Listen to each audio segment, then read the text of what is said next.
Hello everybody. My Samsung SyncMaster 205 BW monitor just turns on and off when it comes out of sleep mode. Somebody gave me this monitor about 6 months ago.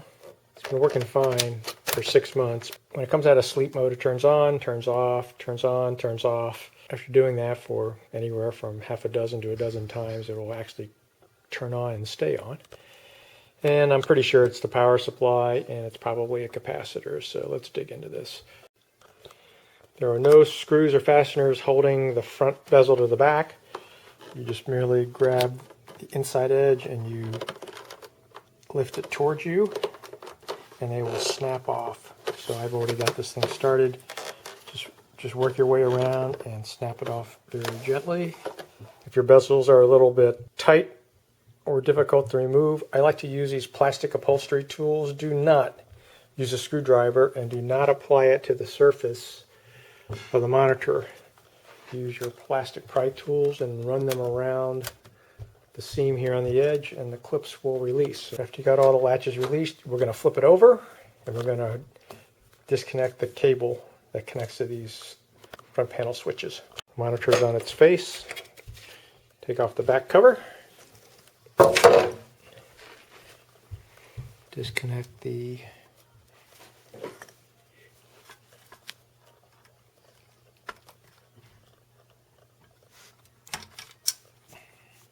cable that connects to the front panel switches. Lift this tape up.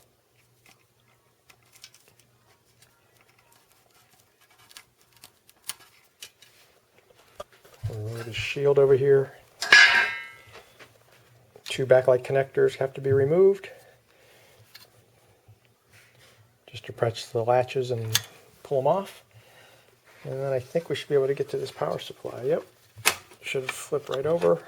I'm going to disconnect this cable right here.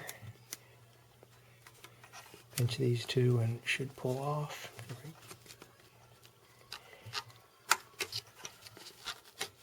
And now I should be able to flip the power supply and the logic board over.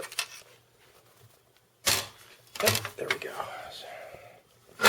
So now it's ready to work on. I'm going to see if I can get to the power supply and look at the capacitors.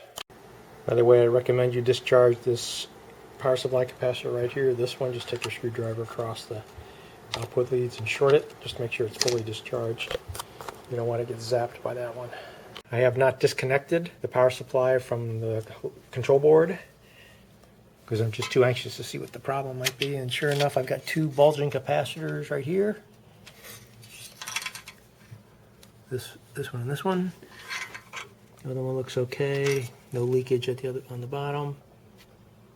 That one looks okay also. But those two are obviously bulging on the top.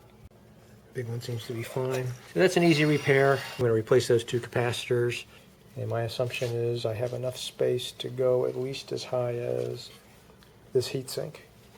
So I'll replace those two capacitors, and I think my problem should be fixed. And I should get many, many more years of good service out of this free monitor. The questionable capacitors are 1000 mics at 25 volts. So I'll probably put in 1000 mics at 35 or 50, 105 degrees C rated. You can always go up in voltage provided you have enough space. I've got the two bulging capacitors out of the power supply. Just give it a quick test to see what they are.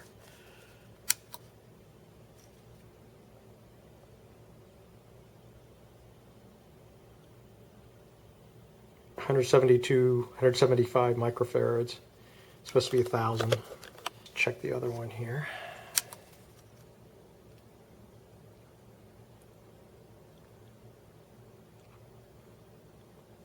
(150 microfarads). These two are definitely defective. I'll just put two new capacitors in and we'll call it a day. I've completed my repair. These capacitors are a hair taller than I'd like them to be, but they're 35 volt, 105 degrees C, 1000 microfarads, a good brand name, Epcos. So these capacitors should be very, very reliable. Got some high temperature RTV just to hold them in place. Well, strictly for your entertainment, I got the thing all put back together again, plugged it in, flipped it over, pressed the on button, and nothing. Looked at all my work, everything looked clean. Guess what? I forgot to turn it on at the power switch here. Stupid. So after you get it all put together again and it's not working, make sure you got the power switch on. So that's my video for today. If you got a blinking screen, on 1 second, off 1 second, on 1 second, on, off 1 second, seems like it's trying to start, chances are it's something in the power supply and most probably a bad capacitor. So thanks for watching. If you found this video helpful or entertaining, how about a thumbs up, like, and subscribe to my channel.